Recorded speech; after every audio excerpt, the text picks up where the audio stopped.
And of course, too, Daniel, while we've got the troubling numbers that come out today in relation to jobless data, our unemployment up. It's now at a 2-year high of 4.1%.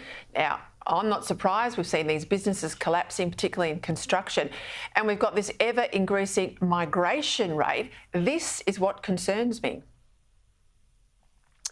Well, you're spot on, Peter. At the same time as unemployment is going up, this government remains even more committed to a dramatic expansion of our migration program. They remain committed to their record 1.7 million migration intake over the next 5 years. Now, that's the equivalent to the entire population of South Australia.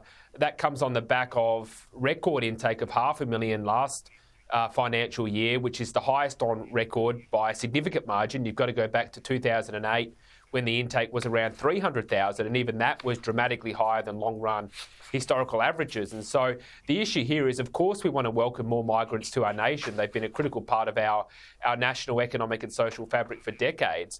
But this is completely unplanned for when you look at the pressure on schools, roads, hospitals, housing, and other critical social and economic amenities.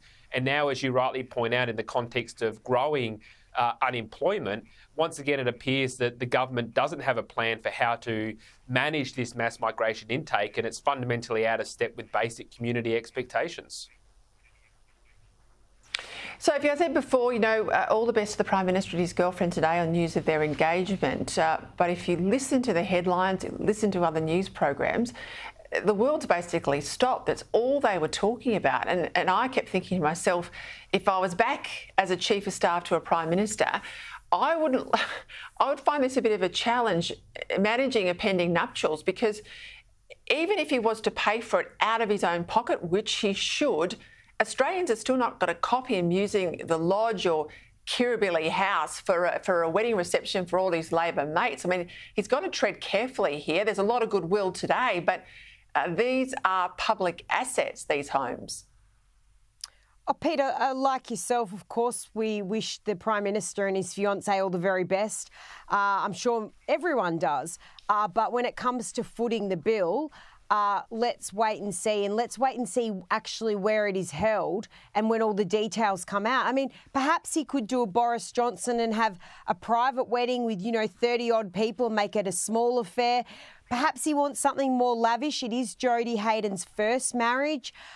It's Mr Albanese's second. But when it comes to the cost and the location, I think he has to be careful. And also with the guest list, that's going to be a tricky scenario he's got to deal with. Yeah, it'll be interesting to see how it all happens. $450 million, we know, Daniel, they spent on the failed Voice referendum, $4 million on VIP flights around the country. Now Labor are going to spend $40 million to sell in these stage 3 tax cuts. Now, they said a few weeks ago they weren't even on the cards. We know, of course, they were on the cards. We find that out today, that back on December 11, Treasury officials and the Treasurer were already working them up. But I tell you what, we're all going to get these tax cuts come in on the 1st of July. We don't have to apply for them. They're not something we need to learn about. So why do they even need to be advertised? Why spend $40 million on something that's going to land in our pocket anyway?